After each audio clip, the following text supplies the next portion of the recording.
For 16.1 reassessment, I have a thin rod bent into 3/4 of a circle with radius r and the center at the origin. The rod carries a uniformly distributed positive charge, and I need to determine the electric field at the origin due to this bent rod. To solve this problem, I chose 3 pieces around the rod to observe.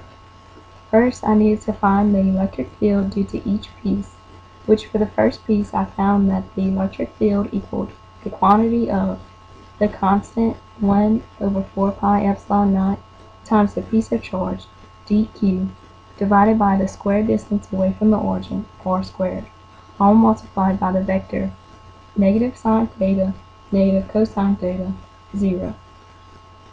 I did this for all 3 pieces, which were similar in all aspects except the direction of the vector. For the second piece, the vector points towards the first quadrant, while the third piece points towards the fourth quadrant. With all 3 components written out, it is easy to see that the vector of 1 and 2 cancel each other out. This supports my initial thought, which was that the rod in quadrant 1 would be equal but opposite to the contribution of the rod in quadrant 3. Therefore, the rod in quadrant 2 is the only piece to survive. Now I need to relate dq and d theta. Since I know the total charge divided by the total arc equals a piece of the charge divided by a piece of the angle, we can solve for dq.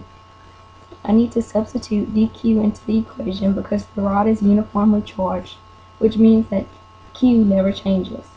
However, because the rod is bent into 3/4 of a circle, theta does change as I move to a different piece of the rod.